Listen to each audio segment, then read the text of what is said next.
Bueno, buenas tardes. ¿Qué tal? ¿Cómo están todos? Saludamos acá a la gente que está en el auditorio, Diana Zacayán, y también a la gente que está conectada por YouTube, porque los paneles centrales de estas jornadas son los que transmitimos por streaming. Bueno, un poco este es el último panel antes del cierre y la idea este año era que las jornadas versen sobre la cuestión de la intersectorialidad y los cuidados, ¿no? Y esta es una mesa de investigación que, si bien no sé si podemos pensar ahí a la academia como otro sector, veremos, después reflexionaremos, pero me parece que es interesante, después de todos estos paneles que fueron de educación, de trabajo, de justicia, de organizaciones sociales, espero no olvidarme de ninguno, poder hablar desde el campo de la investigación de estas diferentes experiencias de intersectorialidad, experiencias en la comunidad. Un poco las investigaciones que terminaron quedando en este panel son investigaciones a acción participativa, investigaciones con impacto social, investigaciones translacionales, ¿no? Estas pensadas desde las preguntas clínicas, desde los servicios sanitarios. Y es un poco el espíritu del área de investigación de este hospital, pensar de esta manera la investigación, no pensarla escindida de las prácticas, sino justamente pensarla junto con las prácticas, a partir de ellas que se armen las preguntas, que se armen los trabajos de campo. Investigaciones que buscan mejorar, ¿no?, las prácticas en salud en general y en salud mental en particular. Que es importante rescatar que suceden en y desde los efectores de salud e institutos académicos, pero que los rebalsan por completo, ¿no? Un poco las investigaciones de este panel muestran algo de eso. Con un fuerte compromiso de los y las investigadoras en devolver a la comunidad los aportes realizados por esta. En estas épocas donde está tan presente, ¿no?, hacia dónde va el dinero que aporta la comunidad hacia el Estado, hacia las diferentes instituciones, tanto sanitarias como académicas. Bueno, ver cómo se las arreglan las comunidades, las poblaciones frente a los padecimientos subjetivos y padecimientos generales que sufren, para aprender de las prácticas de cuidados comunitarias, las prácticas de los equipos de salud y también las prácticas no profesionales, así como también las prácticas de autocuidado. Un poco ese es el espíritu de este panel. Y bueno, voy a ir presentando los diferentes trabajos. La idea es que cada quien tenga una presentación de alrededor de 20 minutos y que después se pueda dar un debate entre todos. Bueno, el primer trabajo se llama Presentación de resultados del estudio sobre salud mental, jóvenes y pospandemia en Argentina. Es el Observatorio de Adolescentes y Jóvenes y el Grupo de Estudios Sociales sobre Fármacos y Diagnóstico del Instituto Gino Germani del CONICET. Y las autoras son Eugenia Bianche y Silvia Gureman, y acá va a estar la representante de Milagros Oberti para contarnos un poco de la experiencia.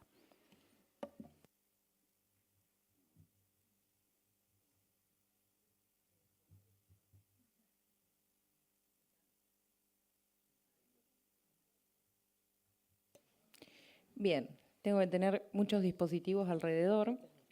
Dale, vamos a ver cómo hago. Tres cosas antes de arrancar.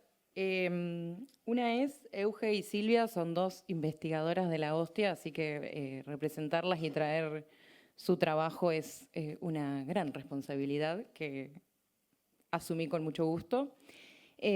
Lo otro tiene que ver con un poco lo que recién decía Ann. Yo soy investigadora de la UBA, docente ad honorem hace muchísimos años en la Facultad de Ciencias Sociales, en el campo de la salud mental. Y si vamos a pensar aparte sobre la investigación y la academia, les propongo por ahí pensar esto, como la academia como un lugar institucional, digamos, de producción de conocimientos, pero que el conocimiento se produce en todo tiempo, espacio y lado, que queramos sistematizar algo de la experiencia, pensarla y que vaya hacia una continuidad. Eso. Y lo otro es, porque creo que después no lo dice en la presentación, un poco esto que dice pospandemia, ¿no?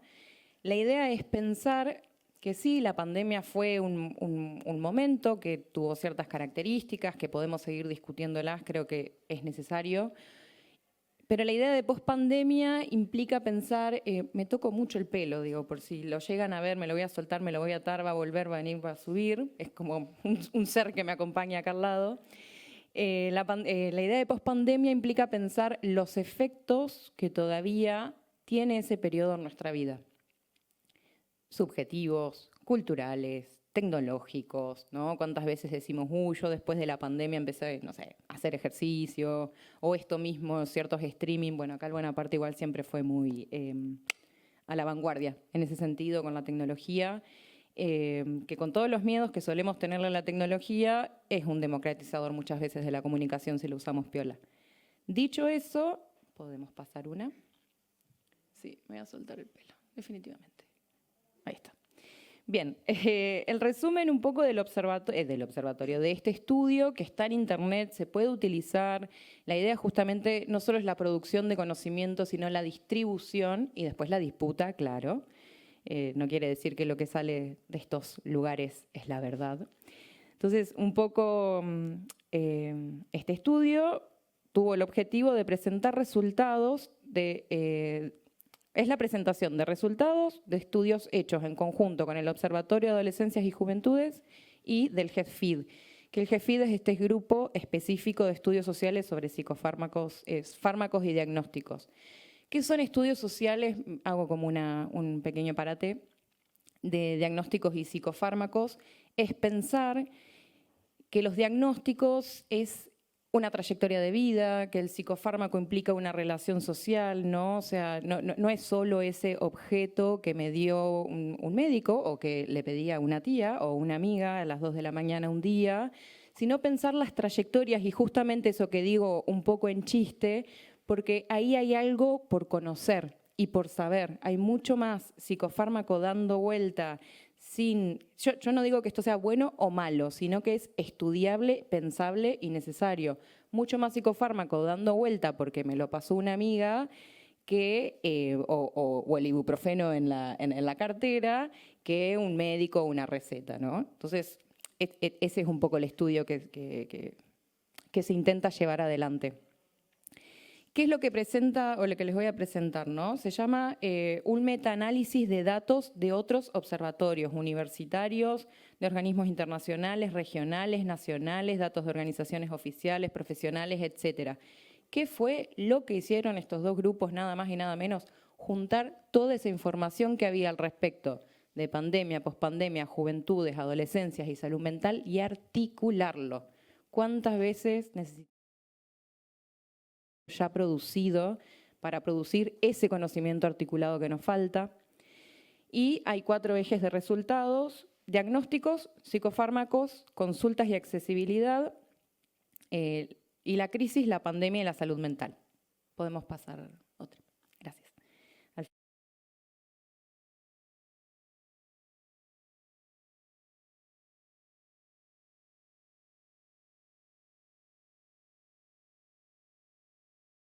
Le interesan esas temáticas también, o las está trabajando.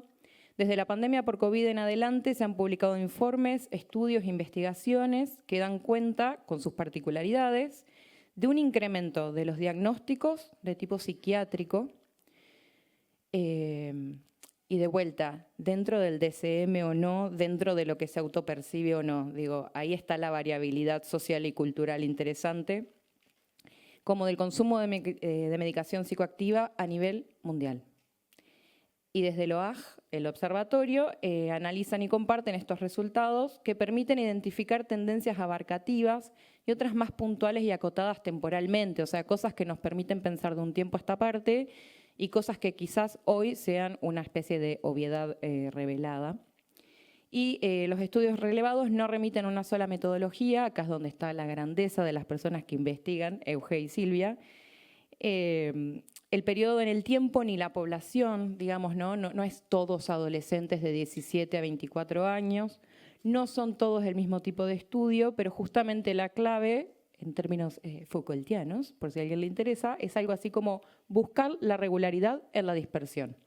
Esas cosas que anudan otras cosas y que nos dan un resultado. ¿Es el único tipo de estudio válido? Por supuesto que no. Se puede hacer una tesis de doctorado con una sola experiencia particular. Este estudio justamente busca esa regularidad en todas esas dispersiones temáticas, metodológicas, siendo la clave adolescencias y juventudes en salud mental. Creo que podemos pasar.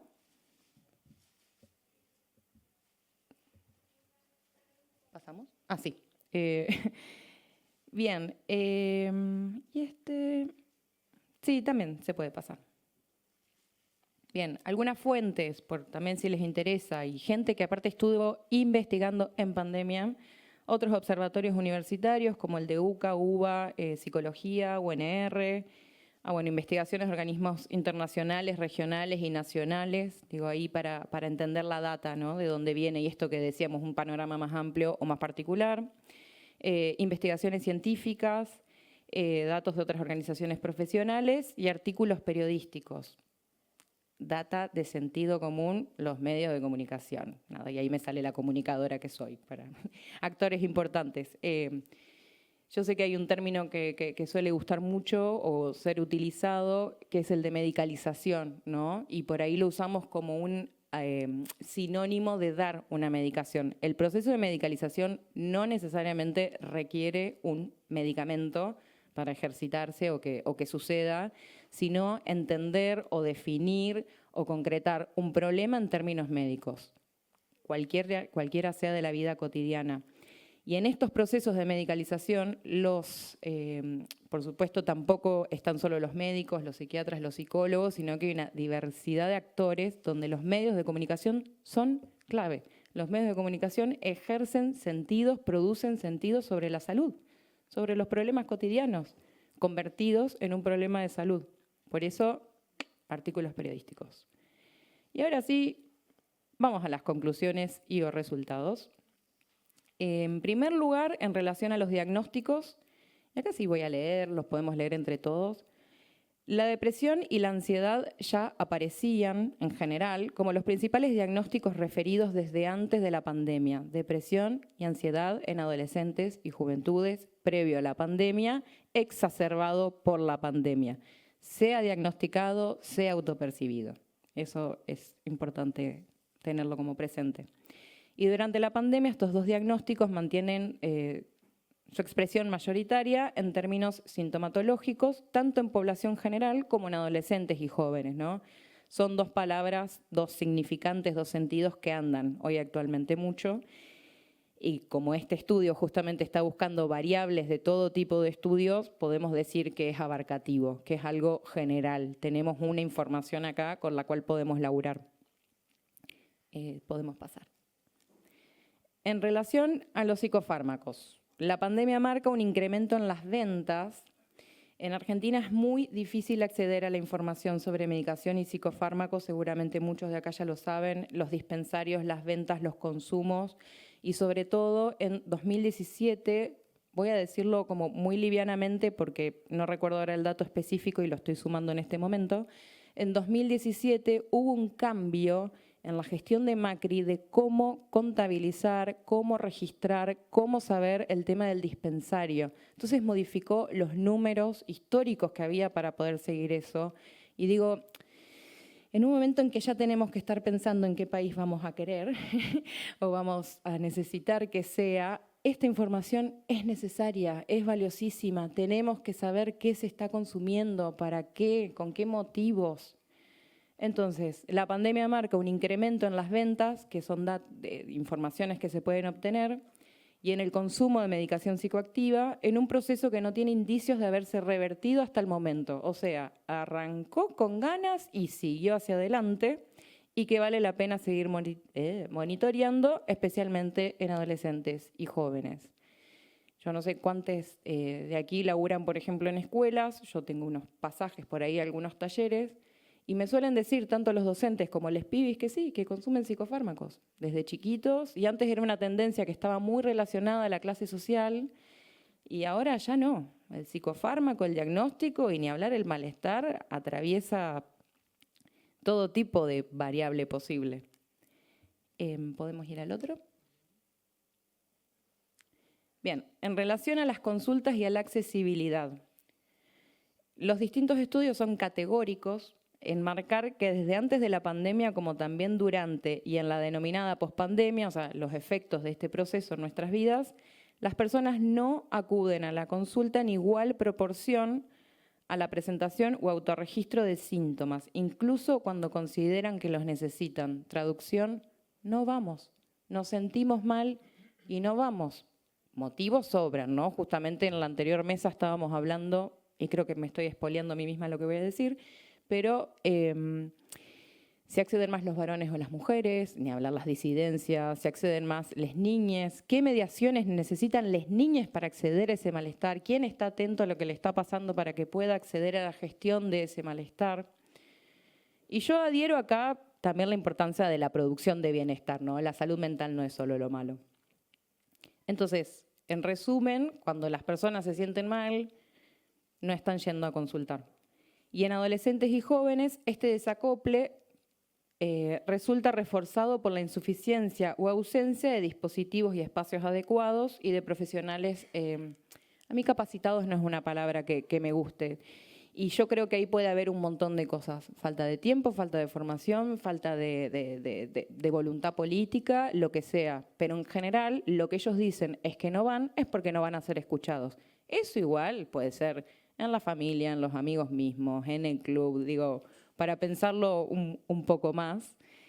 Y hoy también presenté algo de adolescencias y contaba que en algunos talleres que doy en la escuela, les pibis lo primero que me dicen, no, en realidad al final, sobre salud mental, me dicen, yo pensé que vos nos ibas a venir a decir lo que era la salud mental. Que alguien iba a ir a hablar por ellos cuando, si la salud mental decimos que es de todos, algo más o menos sabemos todos. La idea en esos talleres es construir qué es eso que sabemos. Una más y ya vamos terminando. Ay, por Dios, estos pelos. Bien, y en relación a la crisis, la pandemia y la salud mental, es posible trazar una línea entre la crisis del 2001 y 2002 y la pospandemia en términos de salud mental. Sí, hago las anotaciones al final. La salud mental en la población general en Argentina quedó afectada desde la crisis del 2001, como dan cuenta estudios que se remontan al 2004, y ahora les traigo un poco esos estudios de memoria. La pandemia agudizó o empeoró esta situación y la pospandemia no exhibe indicios de revertirla o mejorarla. Y acá estamos, ¿no? Hay algunos estudios muy interesantes sobre, por ejemplo, las noticias. Durante la crisis del 2001 y hacia la salida empiezan a estar las primeras noticias en los medios de comunicación sobre ir al psicólogo, sobre tomar psicofármacos, ¿no? Quizás ahora estemos reacostumbrados y haya secciones y columnas específicas en algunos diarios, revistas particulares, pero en ese momento era algo que venía a quebrar, algo del orden de lo novedoso. Y estuvo relacionado con la crisis del 2001. Hoy es algo que estamos diciendo, ¿no? Crisis y salud mental. Pero la pandemia ayudó a hablar de salud mental. Entonces, estos procesos de crisis tienen total relación, sea con la producción de malestar, sea con la gestión del mismo. Porque una cosa es lo que nos produce alguna angustia, alguna tristeza o etcétera, y otra cosa es qué hacemos con eso, ¿no? Por eso producción y gestión. Y lo otro que Piacentini, bueno, si a alguien le interesa, después me escribe realmente esas cuestiones. Y había algo que quería sumar. Ah, sí, hay un libro de Anaïs Sí, que se llama Historias Locas. Se consigue gratis perdón, esto es casi parte de mi tesis, pero lo leí hace poco, así que se los comparto, que también hacen un estudio de las historias clínicas del Esteves. Particularmente en algunos pasajes se asientan en la última dictadura y también dicen que la mayoría de los ingresos fueron en el proceso dictatorial, ¿no? Y ahí hay varias preguntas para hacer. De un tiempo a esta parte sabemos que los hospitales psiquiátricos, manicomios, algunos han sido centros de detención, sabemos que desaparecieron profesionales, usuarios, o sea, que fueron parte. Pero también está abierta la pregunta a si ese momento de represión y de crisis no generó más malestares que generan esos ingresos. Entonces, ahí tenemos como una triada de crisis grandes en nuestro país, generando crisis de salud mental. Y creo que ya es la última. Bien, con posterioridad a la presentación del boletín, porque eso es lo muy piola del observatorio. Los observatorios son tipos de entes de investigación muy específicos, de algún modo viven sacando una fotografía del presente. Entonces después sigue un monitoreo, ¿no? Se generan datos y se sigue el monitoreo de esos datos, por eso son tan interesantes y por eso hay cada vez más, así como cada vez hay más archivos, porque hay una pregunta por el pasado que nos estamos haciendo. Entonces, con posterioridad a la presentación del boletín, emergieron otras dos problemáticas conexas. La violencia y la violencia sexual hacia niñas y adolescentes. Sí, que particularmente se sufrió en la pandemia, ¿no? En esos contextos de confinamiento y etcétera, pero también posterior, bueno, o que muchas llegaron a internaciones de salud mental. Y las apuestas online, una de las grandes temáticas actuales. Dejamos ahí. Les cuento un poco, bueno, del anterior, Eugenia, Milagros soy yo, y Marisa es es una chica que acompañamos en su tesis, después pudimos escribir un artículo sobre adolescentes mujeres internadas en un hospital general de agudos en pandemia, por eso lo de la violencia y la violencia sexual y esos nombres. Y el otro es Esteban Gripaldi, que es un investigador maravilloso, buenísimo, de Santa Fe, y Astor Boroto, que sí, de CONICET también, que están con el tema de las apuestas online también, ¿no? En esa investigación. Hay muchísimo de esto y hay muchísimas charlas y también están buenas las investigaciones, justamente para agrupar toda esta dispersión de data, de charla, de información. Pero como son todos compañeros y gente que quiero mucho, quería nombrarlas. Bien, y ya para cerrar, estamos bien de tiempo, ¿no? Genial, bien. Coincidimos en que los adolescentes y jóvenes aparecen nítidamente como un grupo poblacional con afección distintivas en la pandemia y la pospandemia, tanto en estudios de alcance global, regional, nacional y local. 3 datos de acá. Adolescentes como una de las principales poblaciones afectadas, que pasó en todo el mundo, y que muchos no salieron de esa pandemia.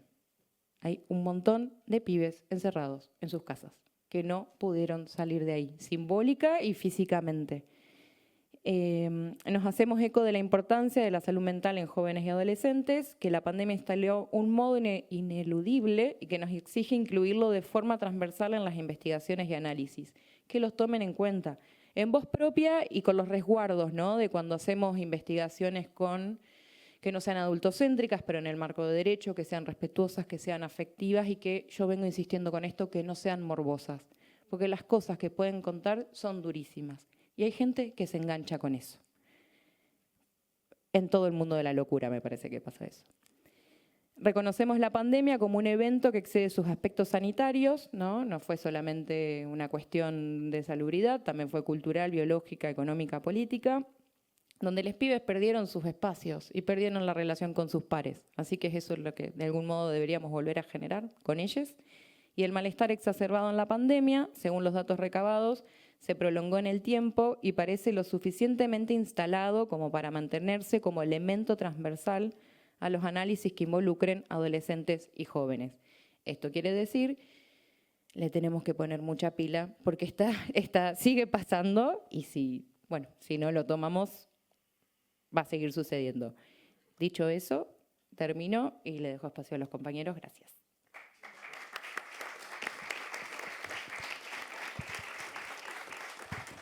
Bueno, muchas gracias. Bueno, el siguiente trabajo se llama Medicina basada en la evidencia narrativa, implementación de un dispositivo de atención. Se desarrolla en el programa de HIV de la provincia de Misiones. Los autores son Guillermo Enrique Crib, Estela María Muñoz y Noelia Luisa López. Le paso la palabra a Guillermo. Gracias. La diapositiva, por favor. Este trabajo nació 6 meses después del inicio de la pandemia como una respuesta, un intento de respuesta. Tratamos de que haya salido lo mejor posible, le pusimos muchas ganas. Lo que no pudimos es juntar mucha gente para el trabajo, porque a pesar de mi edad yo estaba trabajando no estaba encerrado, mis colegas sí estaban encerrados, estaban haciendo el ASPO, algo así creo que era. Y bueno, no tenía, y seguimos sin tener profesionales de salud mental, de trabajo social, en el programa no existe, pero sí se necesitaba gente que fuera a contener a nuestros pacientes. Nuestros pacientes ya venían con problemas, yo aparezco en el programa oficialmente en el ambulatorio, en marzo, así, a principios de abril del 2020, para decir, bueno, anda y haz lo que puedas. Vos sos epidemiólogo clínico, así que vos algo vas a poder hacer. Como ya tenía algunos estudios extras, es decir, un profesorado de letras, y aparte ciertas especializaciones en salud mental, creyeron los demás de que yo iba a poder hacer algo. Y bueno, a mí me costó, realmente me costó porque primero tuve que aprender a ver cómo se veían ellos, cómo se sentían ellos, porque no los entendía, es decir, era la primera vez que veía pacientes con patología crónica muy desbordados.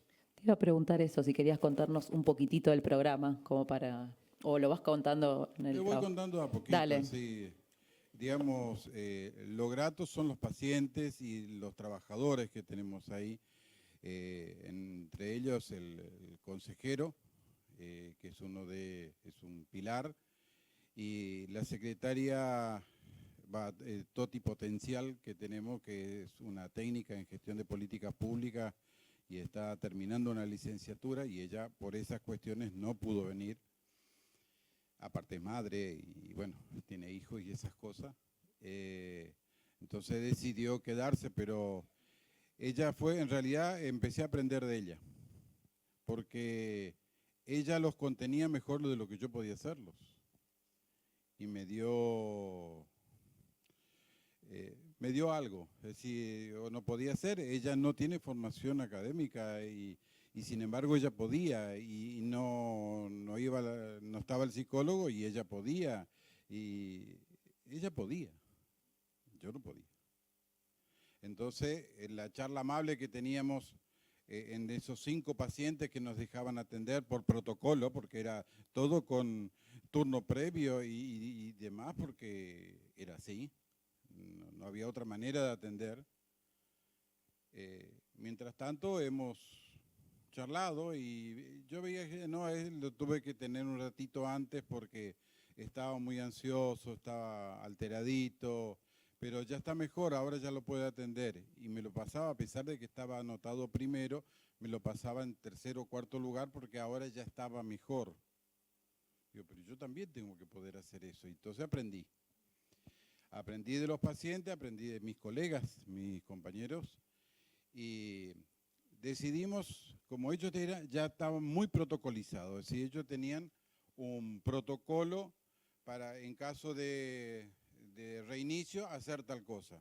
En caso de que venían derivados de otro lado, con una mudanza, hay que hacer esto, esto y esto otro. Sí, ellos ya tenían mucho protocolo. Entonces se nos ocurrió, ¿y si hacemos un protocolo de atención emocional? Y ahí entonces ella abrió los ojos, digo, bueno, empiezo a sorprenderla. Y bueno, hacer eso que vos hacés, pero ahora lo voy a hacer yo también. Es decir, pero eso no hacen los médicos, eso hacen los psicólogos. Y bueno, y nuestra psicóloga no existe. Y los servicios, estoy al lado de un hospital de salud mental. No. El hospital de salud mental, la guardia atendía solamente a los que ellos decían que tenían riesgo cierto de vida y toda esa historia. Pero si no, no. El hecho de que tuvieran gravísimos problemas de adherencia terapéutica, que después aprendí a decirle que eran subóptimas para estar en acuerdo a la literatura internacional, eso fue, y bueno, y entonces tenemos que hacerlo nosotros. Y fue así que empezamos. Empezamos con una base de medicina narrativa, donde nos enseñaron la entrevista existencial, la fenomenológica, ver cómo Y a partir de ahí dijimos, bueno, desde mi formación de epidemiólogo, vamos a definir caso. ¿Cuál es el caso que va a entrar al protocolo? Entonces decíamos, adherencia terapéutica subóptima, ruptura adaptativa o de afrontamiento, después hicimos las diferencias de cada una, y la aceptación de ayuda por parte del médico, que era el terapeuta. Porque ellos no estaban preparados, los pacientes no estaban preparados para que el médico le hable en tono afectivo, esté preparado para hablarle de esas cosas, más profundamente como me definieron ellos mismos. Nunca tuve un médico con el cual pudiera hablar profundo como con usted, me decían después. Entonces, eso fui aprendiendo con ellos.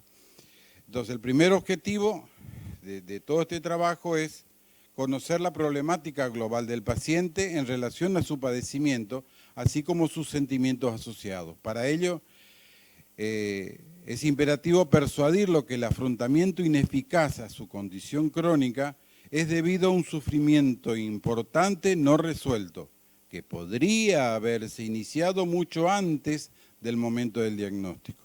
Si hiciera falta, se debería explicar que esto se debe a un desarrollo insuficiente de la inteligencia emocional, conectado habitualmente a un trastorno de apego en la infancia. Las anécdotas de otros casos, que fueron lo que aparecieron después, es decir, a medida que fue avanzando los meses, yo tuve ya anécdotas de otros casos exitosos y entonces le iba contando, pero al principio utilizaba relatos de otros lados. Es decir, otras parábolas, otros cuentos tibetanos, del Zen, de cualquier otra cosa. Pero el asunto era tratar de que se animen a soltar la lengua, porque si no, no avanzaba el asunto. Es decir, yo me doy cuenta que estás mal. ¿Y después? Y sí, se da cuenta que está mal, pero y que vale la pena abrir la boca, decir algo a usted. Porque si usted no me tiene que dar el tratamiento, el reinicio, me tiene que dar el reinicio, qué es lo que tengo que hacer, el laboratorio, y después ya me voy, porque estaban acostumbrados a eso. Porque eran muy pocos los que venían por un primer reinicio, es decir, volver a hacer el tratamiento, volver a empezar con todo, algunos con resistencia a muchas drogas, y aparte nunca le habían preguntado por qué habían dejado. Porque como que no importaba, o le preguntaban, pero eso no importaba para lo que seguía, porque le daban siempre lo mismo. Le cambiaban la medicación a otra cosa y ya está. Entonces, nosotros aprendimos a hacer eso. Es importante que el paciente se dé cuenta de que recién nos estamos enterando de su malestar y que solo sabiendo, por sus propias palabras, podremos comprenderlo. Para que se genere un clima de cooperación, el lenguaje tiene que pasar del lenguaje formal al modo franco, es decir, nos tratábamos diferente, porque si no, si todo de usted, así, todo de escritorio de por medio, cosa que no pudimos evitarlo al principio, porque era no solo escritorio de por medio, barbijo de por medio. Yo sabía leer las caras, pero aprendí a leer los ojos, porque no me quedaba otra, era lo único que veía. Después, no, es cierto que programación neurolingüística, tengo que ver el idioma gestual, cómo se sienta, cómo entró, cómo salió, cómo vino, y aprender. Yo no sabía eso. Se deberá buscar que la narración autobiográfica que uno propone tenga un propósito. Es decir, la persona tiene que enterarse de que lo que está por contar vale la pena ser contado, porque con una nueva mirada, una mirada más actual, más adulta, una mirada compartida, otra perspectiva, uno puede resignificar. Si no, seguimos estando como, si no, muchas veces yo le proponía porque parecía que venía todo bien y se frenaba y entonces le digo, bueno, si vos estás de acuerdo en seguir como estás, no hay ningún problema. Seguí como estás y ya está, yo te doy el medicamento. No, pero yo en realidad quería decir, cuando veía que bajaba los hombros, digo, bueno, ahora ya entro yo. Pero si no, no había posibilidad. ¿sí? Aparte, ¿en quién aprendía? Yo nunca tuve la experiencia esta. Soy docente universitario, incluso en medicina, y nunca tuve la posibilidad de hablar de estas cosas porque esto no está en la currícula. No existe. Y cuando en la facultad donde enseñé, hablé de medicina narrativa, me miraron como si estuviera hablando de, qué sé yo, de terapias, qué sé yo, astrales o cosas así, porque ¿qué le pasa a este? Ah, vos decís contar cuentos, eso de lo que nos pasa a los médicos. Digo, no, darle valor a la palabra del otro, pero en contexto con la palabra de uno.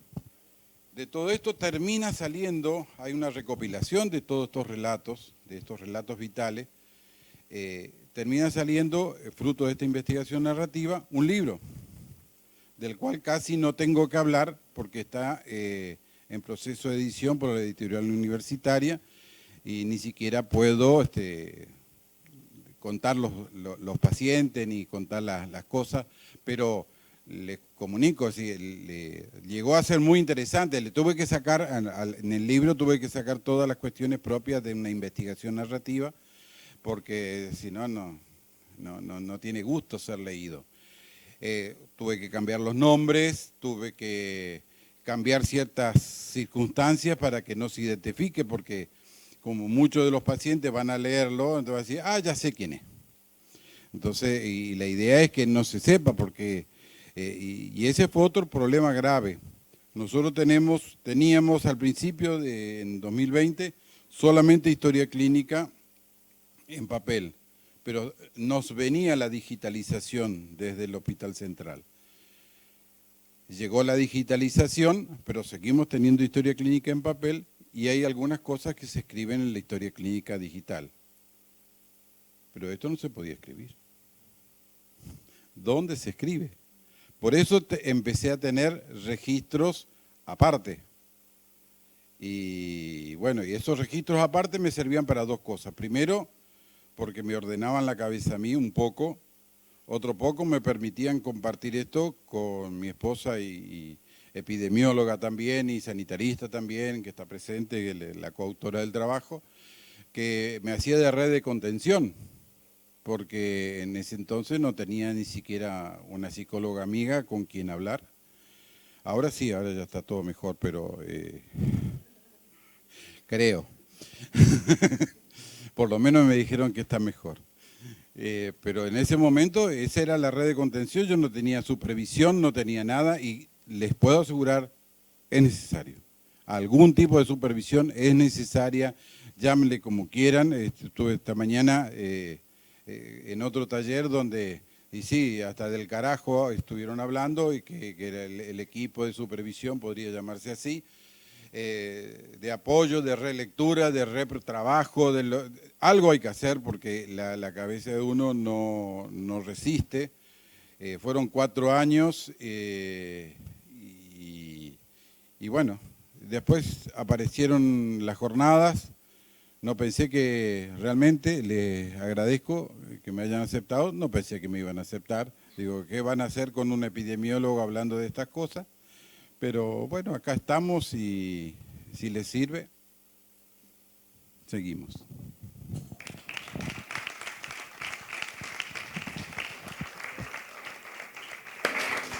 Bueno, muchas gracias. Seguimos. El próximo trabajo se llama Prácticas de cuidado de la salud mental desarrolladas desde las organizaciones sociales de la Villa 20, en Ciudad de Buenos Aires, en el periodo 2019-2022. Y la autora es Natalia Iaruzzi, psicóloga del CESAC 43, y le doy la palabra a ella. Ahí lo aprendí. Hola, buenas tardes. Bueno, como dijo Ana, así se titula este trabajo, una versión un poco resumida de los títulos a veces de las investigaciones que son mucho más extensos. Esta investigación la realicé en el marco de la maestría en salud mental comunitaria como requisito para la obtención de ese título. Escribir una tesis, vos recién lo mencionabas, es un proceso, iba a decir individual, pero en realidad es bastante singular. Pero dista de ser individual porque forma parte de ese recorrido toda la trayectoria previa. Yo realicé la residencia en un hospital de la Ciudad de Buenos Aires, que es el Hospital Piñero, entre los cuales en las rotaciones pasé por este hospital también. Y hoy y hace varios años me desempeño como psicóloga en un centro de salud del primer nivel de atención que queda en Villa 20, que es en el barrio de Lugano, en la zona sur de esta ciudad. Como parte de ese recorrido surgían las preguntas en relación un poco a la inadecuación de algunos dispositivos formales o del sistema formal de salud, y también una pregunta y una curiosidad en relación a, bueno, qué sucede ahí donde las personas se encuentran, comparten sus trayectorias, comparten aquello que vivencian en sus problemáticas cotidianas, y qué respuestas, qué soluciones, entre comillas, van encontrando. Particularmente en ese momento decidí trabajar con las organizaciones sociales, y ahora voy a contar un poquito por qué, pero cobra particular relevancia, creo, compartir este estudio más allá de haber sido realizado entre el 2019 y el 2022, las entrevistas, en un contexto en el cual las organizaciones sociales y políticas están siendo muy denostadas, perseguidos muchos de sus referentes, allanadas sus casas en busca de vaya a saber qué, pero claramente con un discurso deslegitimador, qué palabra difícil, pero eso es un poco lo que creo que representa los movimientos que se están haciendo ahora, donde bueno, se ponen en cuestión muchas de esas prácticas. Por lo pronto, si bien yo hoy no voy a introducir tanto los relatos de las personas, desde ya están presentes en el escrito de mi tesis, y a quien le interese están ahí porque son los relatos en primera persona de las personas que dan cuenta de qué hacen las organizaciones y para qué sirve lo que hacen las organizaciones. Después yo los sistematicé en este trabajo de investigación. Si querés vamos pasando la primera, la segunda. Bueno, no importa, yo puedo seguir hablando. En cuanto al problema de investigación era cuáles son esas prácticas que desarrollan las organizaciones sociales y políticas de Villa 20 y particularmente cuáles de ellas podían ser significadas como prácticas de cuidado de la salud mental, tanto desde un marco de salud mental comunitaria, que es el marco referencial de mi tesis de investigación, y desde la propia valoración de los participantes. Esto lo digo porque quizás uno podría pensar que la verticalidad no está pensada desde la salud mental comunitaria como una herramienta asociada a las prácticas de cuidado, sino que tendemos más a hablar de horizontalidad, pero sin embargo, en prácticas verticales hay quien encuentra de todas maneras un salto cualitativo, como me han dicho algunas de las personas entrevistadas, respecto de lo que era su trayectoria anterior. Con lo cual, digo, me parece que a veces hay que cuestionar también la rigidez de nuestros propios conceptos al momento de leer experiencias de vida o al momento de escucharlas. En mi tesis yo partía de algunos supuestos, como en principio pensar que las respuestas del Estado, del sistema formal de salud, incluyendo también las prácticas privadas y de las obras sociales, no son las únicas respuestas a las problemáticas de salud mental, que surgido de la potencialidad y de los propios recursos de la comunidad, que organizada en grupos familiares, en grupos de vecinos y vecinas, o en organizaciones sociales y políticas, buscan dar respuesta a las problemáticas con las que se encuentran en la cotidianeidad, que muchas de ellas surgen ante vacíos que deja el Estado. Mi tesis fue realizada en la coyuntura de la pandemia, con lo cual ahí también pudimos dimensionar en los barrios populares, en los barrios vulnerados, el lugar que tuvieron las organizaciones sociales a la distribución de alimentos, en ir al centro de salud a buscar los fármacos que alguien necesitaba para que no discontinúe su tratamiento, o porque estaba quizás confinado por presentar el diagnóstico de COVID o por ser un contacto estrecho. Y por otra parte, pensar también que las prácticas participativas tienen una impronta de transformación social en la medida en que aquel que participa se vuelve sujeto de aquellas situaciones que atraviesa. Seguimos sin power, así que no importa, yo sigo hablando. Por otra parte, también decía que la tesis es un proceso en parte individual, pero sin duda que no lo es, en la medida en que es colectivo, porque también tiene en su trayectoria previa lo que eran antecedentes de valiosas investigaciones dentro de la salud mental comunitaria, de la medicina social y la salud colectiva latinoamericanas. Forman parte de esta mesa algunos trabajos e investigaciones que, no tanto las que están aquí incluidas, pero sí autores de investigaciones que forman parte de los antecedentes, y conjuntamente y por la sinergia que tuvo con mi proceso de investigación estaba la Red Internacional de Prácticas Comunitarias, que durante el contexto de pandemia conformaron conversatorios como un modo de visibilizar esas prácticas, y un proyecto PISAC del que tuve el gusto y la oportunidad de participar como parte del nodo de la UNLA, que es la Universidad Nacional de Lanús, donde yo estaba realizando la maestría. Como parte de mi investigación, claramente para dar cuenta de esto, el marco teórico era amplio. Yo hice como una especie de grafiquito en el cual nombraba varios de los conceptos, en los cuales no me voy a detener, pero la complejidad de la temática, y no me refiero a lo difícil, sino a las múltiples aristas entramadas, daban la necesidad de un marco teórico que fuera amplio y que también fuera dinámico, acorde a un proceso de análisis de los datos permanente.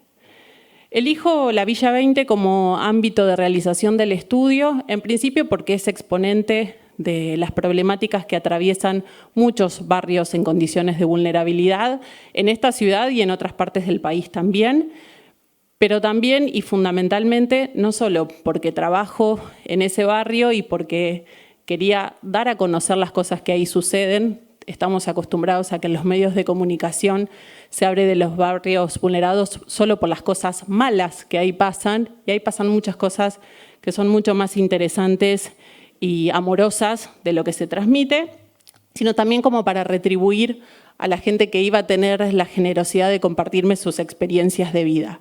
Quienes trabajamos en salud mental a veces naturalizamos que alguien abra su intimidad, y me parece que es importante no darlo por obvio.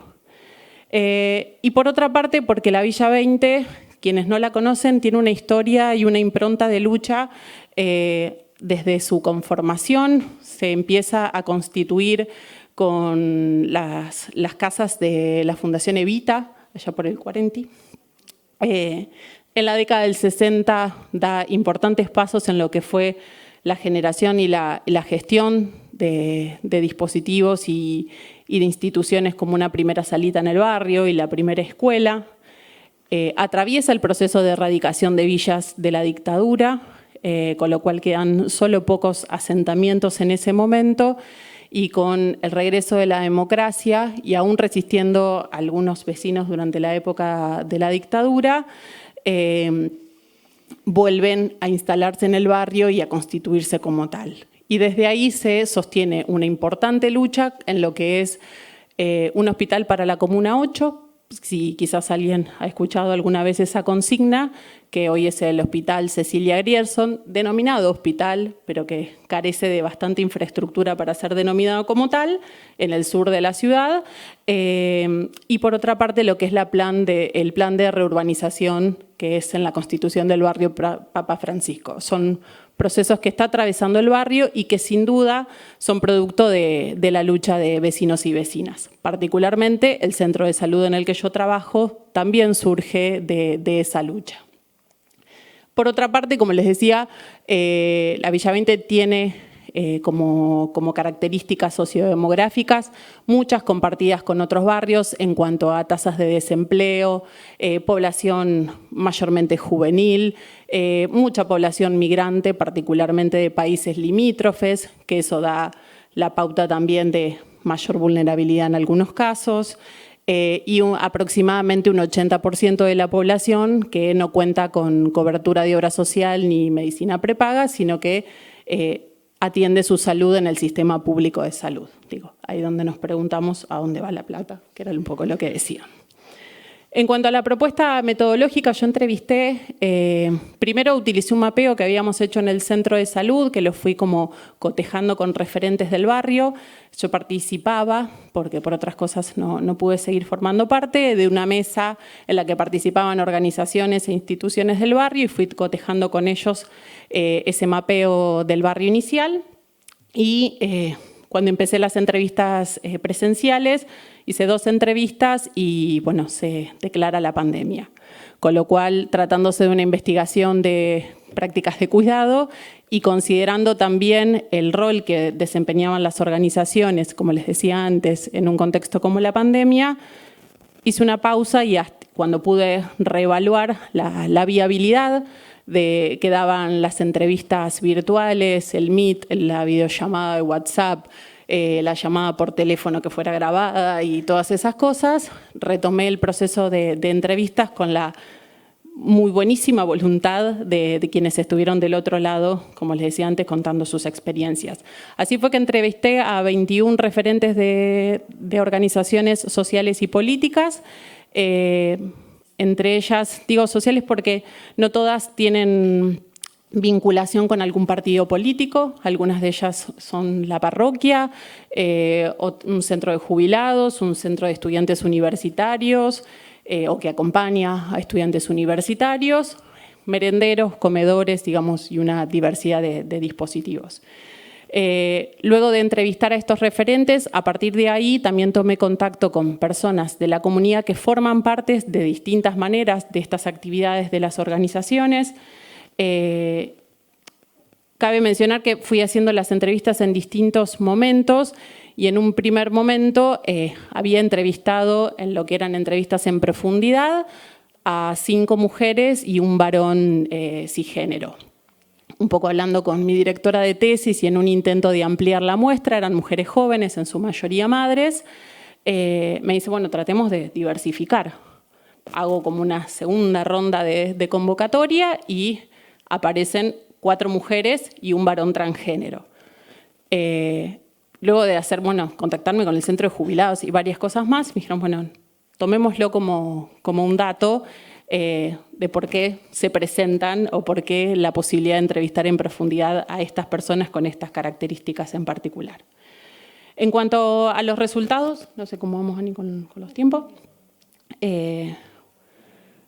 Quizás suene una obviedad, pero me parece que es importante ahí cuando solemos ver a las personas que están en calidad de consultantes en nuestros consultorios como alguien solo padeciente, digamos, ratificar que, como suponía al inicio, las personas realizan, organizadas en comunidad, prácticas y acciones para el cuidado de su salud mental y que la participación en muchas actividades de las organizaciones, siendo la participación claramente no unívoca, sino dinámica, versátil. Alguien puede participar como colaborador en una actividad de apoyo escolar, alguien puede ser militante en una organización y alguien puede, no sé, contribuir en la olla popular, digamos, desde distintas formas de participación o coordinar un taller de género y ser promotora de salud de una organización.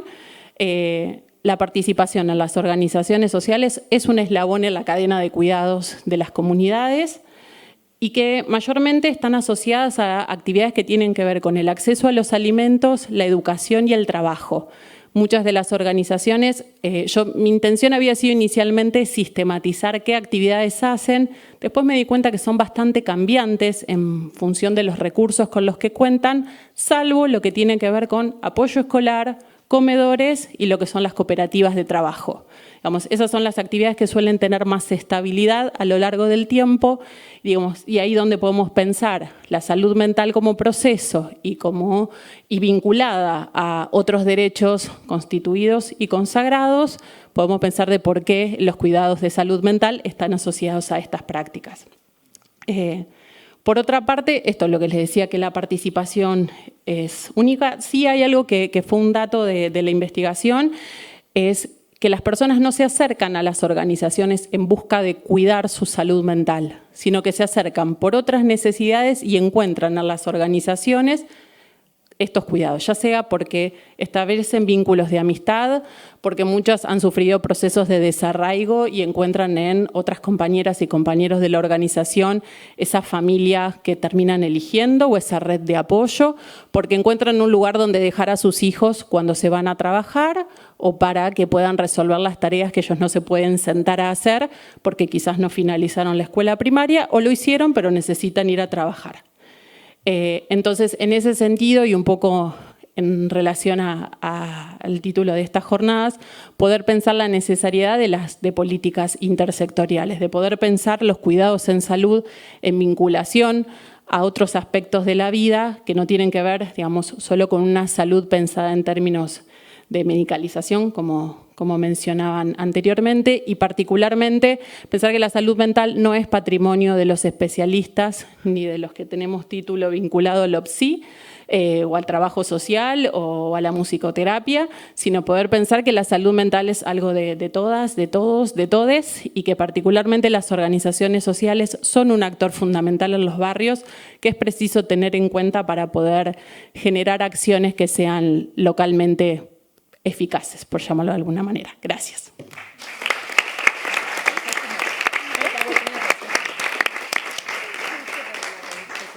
Bueno, perdón, el PowerPoint apareció al final, pero no hizo falta.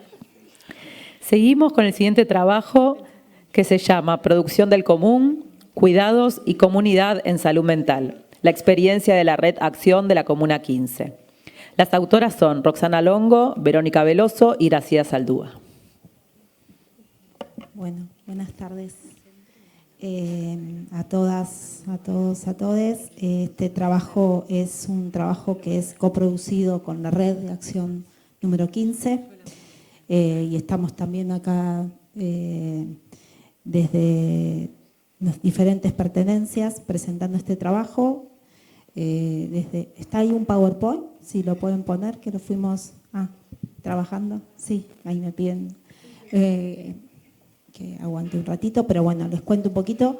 Es un trabajo de investigación acción participativa impulsado por la Red de Acción de la Comuna 15 y también por el Observatorio de Psicología Comunitaria y Promoción de la Salud de la Facultad de Psicología y por el proyecto de investigación de producción de lo común y prácticas instituyentes en territorios de precarización que coordina la profesora Graciela Saldúa, y en estos tres grupos, desde estos tres espacios presentamos este trabajo que tiene que ver, digamos, sí, con la salud mental comunitaria y tiene que ver con la respuesta de diferentes actoras y actores en producir salud y en producir desde el encuentro y desde diferentes iniciativas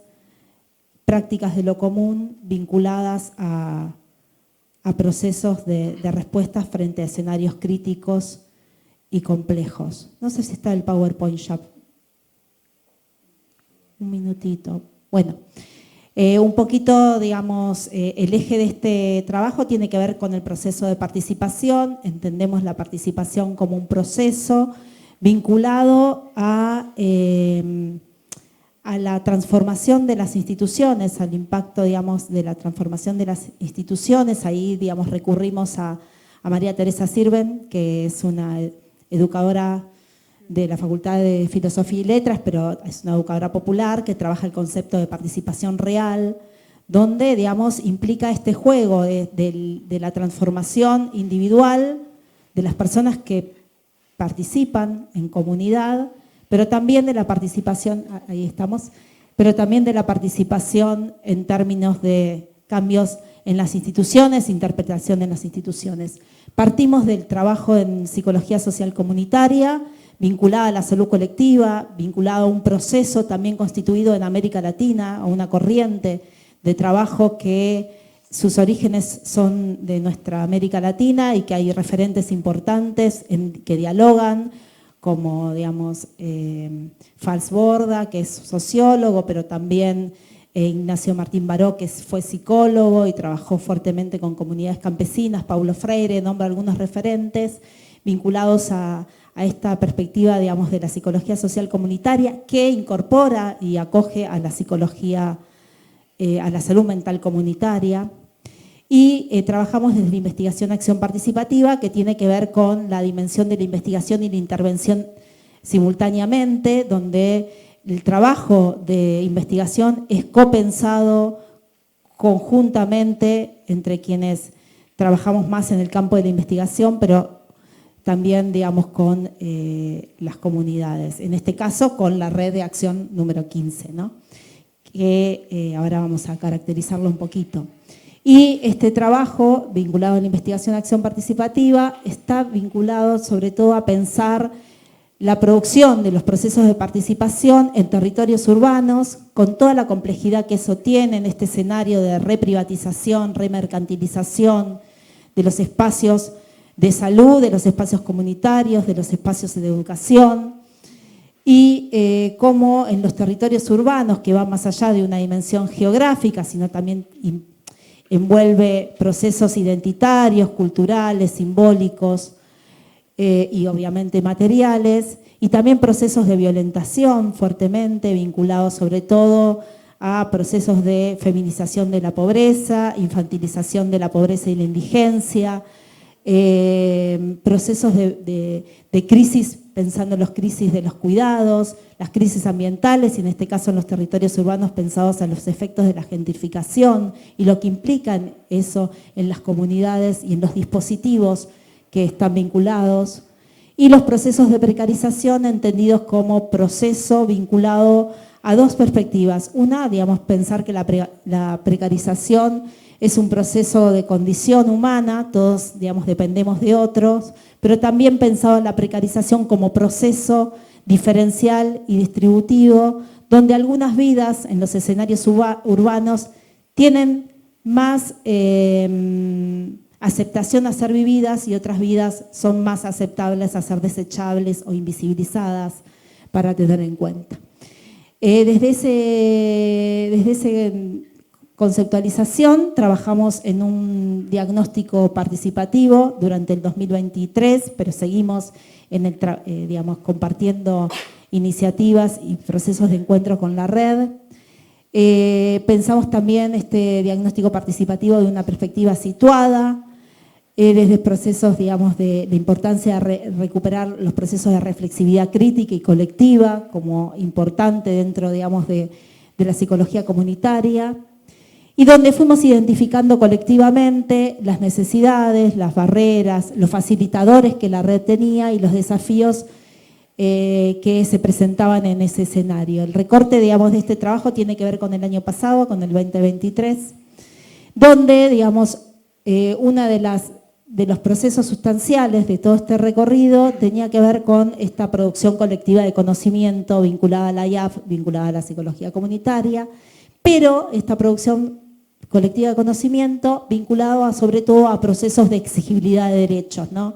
Cuando pensamos en procesos de exigibilidad de derechos, lo pensamos en términos de proceso que tiene que ver con los colectivos que lo conforman, que lo impulsan, ¿no? Que implica también un proceso de afirmación, de autoafirmación colectiva, de co-construcción de agenda y de exigibilidad colectiva, y sobre todo de un impulso de la acción colectiva, donde diferentes, en este caso, colectivos y dispositivos fueron trabajando y fuimos trabajando en el 2024. Pasamos a la próxima filmina.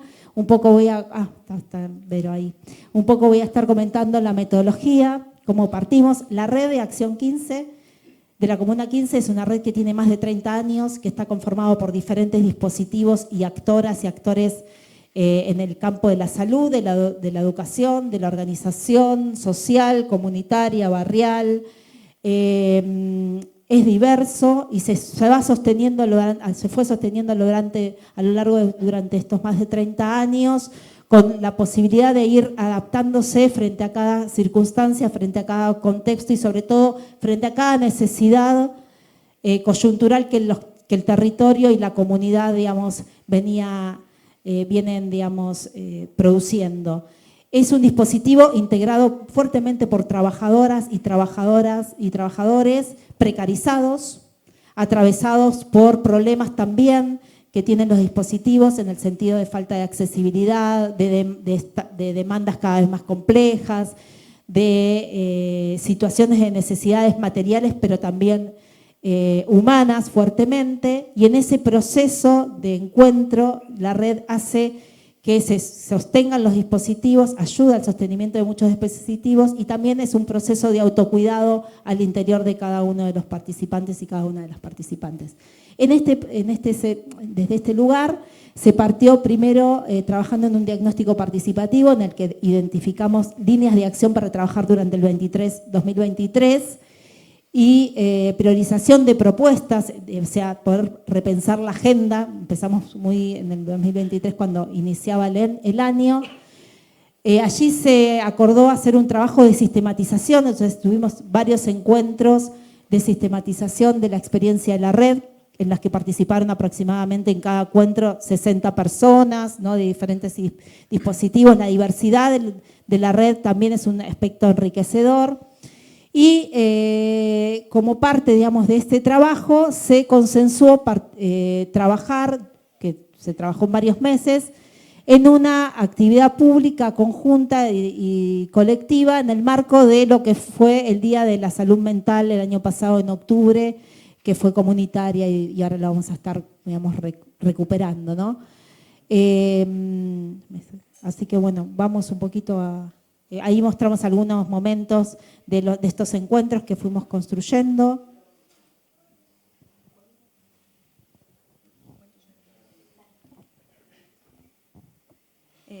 Por ahí un poco contarles las distintas participaciones, ¿no? Por ahí mi rol es un poco también desde el doble rol, ¿no? Desde la red como miembro de la red y también desde el colectivo de praxis de investigación. Entonces es como que nos fuimos acoplando en este entrelazado y por ahí Lucía es de la red y cómo nos fuimos enlazando también da cuenta de cómo este trabajo fue saliendo, ¿no? De cómo la red fue entramándose. También hay varias compañeras de la red aquí presentes, así que también podrían estar acá contando la experiencia porque fue una experiencia que todas fuimos dándole cuerpo. Por ahí un poquito lo que vamos a centrarnos es en este proceso de la conformación de esta estrategia de visibilización de la problemática de la salud mental en el territorio y desde las voces de la red, pero también convocando a la comunidad en general. Y un poco lo que surgió en este diagnóstico comunitario fue priorizar la problemática de la salud mental en la red, porque era una problemática que pospandemia y con las limitaciones de accesibilidad a la salud mental se estaba haciendo presente en todos los dispositivos de los distintos actores que estábamos participando en la red. Entonces, este diagnóstico comunitario que hicimos en este espacio colectivo surgió, salieron estos ejes de los cuales estuvimos trabajando como necesidades, bueno, cuáles eran esas necesidades y lo importante de poder poner agenda de la salud mental, ¿no? Como que está tan descuidado en nuestro sistema de salud en general el tema de la salud mental y de las dificultades de acceso a la salud mental que ni siquiera tiene una agenda, ¿no? Dentro de nuestra cotidianidad. Sin embargo, es lo que necesitamos todos los días, poder encontrar un dispositivo que contenga y acompañe a la población, a la comunidad, a las usuarias y usuarios. Y también poder pensar en cuáles son esas barreras, ¿no? que nos encontramos. Y también nos encontramos con que hay muy poco recurso humano disponible para poder dar respuesta a las grandes necesidades de la comunidad y de la población y también las condiciones en que están estos trabajadores y trabajadoras, en las que estamos trabajadores y trabajadoras de la salud mental en general, de la salud y de todos los dispositivos en los cuales trabajamos con personas y todo lo que implicó en esta pandemia y pospandemia ese trabajo relacional, ¿no? Después pensar en cuáles son los facilitadores con los que cuenta la red y como el punto de partida en el cual podíamos empezar a construir una respuesta a esta visibilización, y fue esto de que todos tenemos algo que aportar para la salud mental comunitaria y que no hacía falta tener un dispositivo, un psicólogo, un psiquiatra que esté disponible en la turnera, sino que había aspectos de la salud mental en las que todos podíamos aportar, y eso también fue algo que abrió la red y se trabajó durante el año. Y bueno, y el desafío era un poco de qué manera trabajar de manera por ahí un poco más sistemática y más organizada en poder poner agenda poder construir este espacio de participación respetando las diferencias, no solo desde las procedencias, sino también desde las demandas que venían a la red. Y bueno, y poder insistir en otras formas de intervención que fueran por fuera de las lógicas tradicionales del sistema de salud, ¿no? Poder pensar otras estrategias alternativas que también aportaran a la salud mental comunitaria. Y ahí, Lucía, les cuento un poquito. Bueno, acá feliz de ser una representante de la red de la Comuna 15, que como decían acá las compañeras, podría ser cualquiera de los integrantes. La verdad es que fue un espacio donde nosotros empezamos a nombrar esto de la salud mental es red, y un poco es algo que circuló hoy en esta mesa, ¿no es cierto?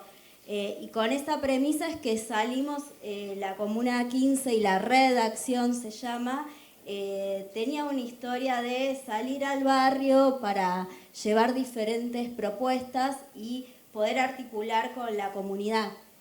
Entonces tenía toda esa impronta, esa potencia de esta red que, como contaban acá las compañeras, tiene más de 30 años, es un montón, con lo cual, bueno, un poco ahí las fotos, los dispositivos que se pensaron tenían que ver con diferentes stands, se armaron 10 stands con las distintas propuestas que están dentro de la Comuna 15, participa la gente de los hospitales, de escuela, educación, promotores de salud, usuarios también.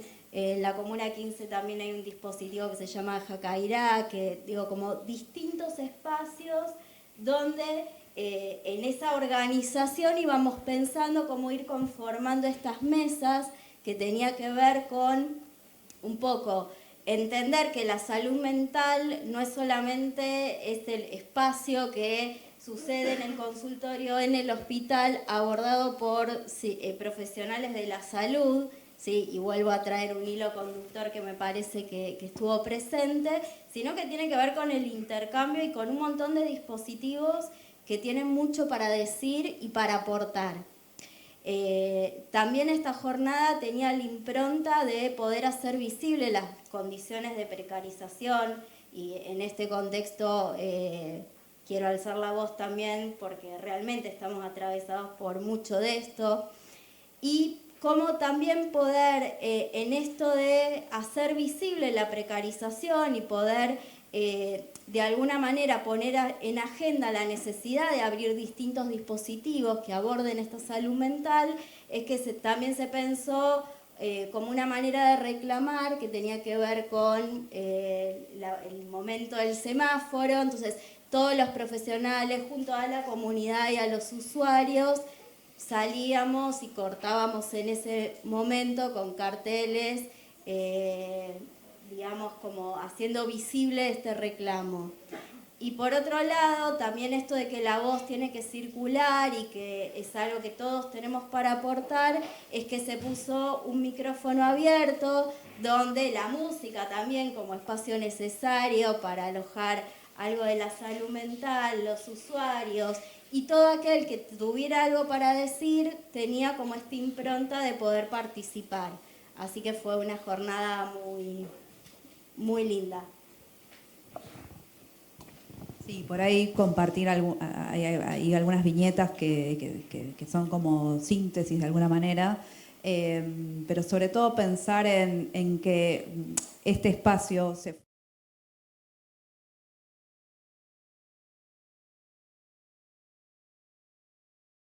desde alguna institución o desde, digo, me parece que lo interesante de esto fue poder ir dándole forma en el transcurso de los meses y de los encuentros y de los debates, de dónde poner el acento de lo importante, y también cómo fue circulando por distintas redes, y si bien en el momento mismo de la acción, por ahí la red Acción 15 era la más presente, también hubo presencia de otras redes, de otros dispositivos no tan territoriales, pero sí del ámbito de la ciudad, que también nos acompañaron. Y también hubo una posibilidad de circular esta propuesta en distintas redes, ¿sí? En ese momento también estaba muy activa la red de salud mental de la ciudad, y también poder ir a articular con otras redes que también estuvieran o pusieran en agenda esta actividad. Y eso también habilitó que ese entramado tuviera también el apoyo y las adhesiones de muchas otras instituciones y organizaciones que nos fueron también acercando sus voces y sus necesidades. La verdad es que trabajamos mucho en todo el proceso, en la evaluación también de esta propuesta, y si bien fuimos co-construyendo esta propuesta, también se logró consensuar un documento en el cual los que estábamos participando pudiéramos opinar y aportar cuál era el acento de ese documento, cómo pararnos frente a esta situación, y fue un documento claramente de posicionamiento político, de exigibilidad de derechos, y también de poder visibilizar todas las propuestas alternativas que la red también tiene y que también hace frente a la ausencia de políticas en salud mental en lo territorial en muchas ocasiones. Para ir cerrando, por ahí lo que fue importante fue poder caracterizar esta experiencia como una más de la red, pero por ahí con la novedad de que se puede sistematizar este modelo de participación, sistematizar en el sentido de que puede ser una forma de replicabilidad que tiene la red para poder seguir operando y trabajando en distintas problemáticas, pero sobre todo con la experiencia de que la red por sí misma ya tiene ese potencial participativo. Imagínense 30 años, 60 actores participando todos los meses en esos espacios. Me parece que en sí misma habla de una riqueza y un potencial que es de la red. Y poder, sobre todo, recuperar esa forma que tiene la red de abrir y no excluir. Digo, y esto también me parece que es algo que hace a la salud mental, ¿no? De poder sostener a todo aquel que quiera acercarse y participar, y no poner restricciones a esa incorporación. Y también poner por ahí algunos límites, ¿no? a las cosas que por ahí sí pueden hacer daño, ¿no? También en eso fuimos aprendiendo como red, que a veces las instituciones, con sus rigideces y sus estilos tradicionales de jerarquización de las instituciones, quieren amoldar a las otras formas de organización también en esas lógicas, y la red tiene, por suerte, su propia forma de repeler a esas imposiciones, y eso también fue un aprendizaje, me parece, de la red.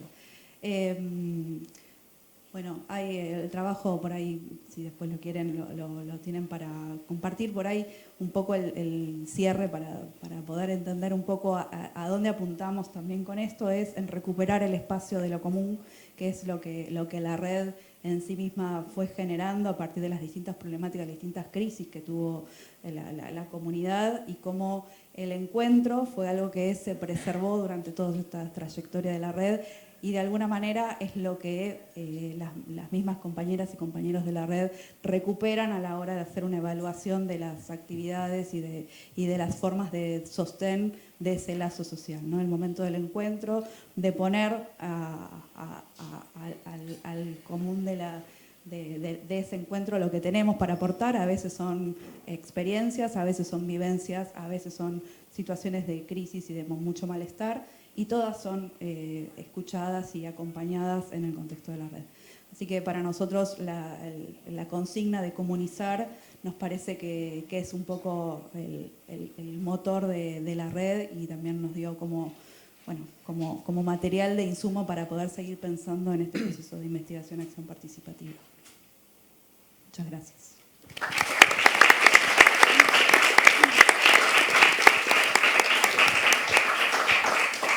Bueno, muchas gracias. Vamos a escuchar ahora el último trabajo, que se llama Efectos del nivel de adherencia terapéutica, la situación laboral y la situación habitacional en la probabilidad de tener problemas legales en usuarios de PACO del Hogar de Cristo de las Villas 21-24 y el núcleo habitacional del barrio Zabaleta de la Ciudad de Buenos Aires.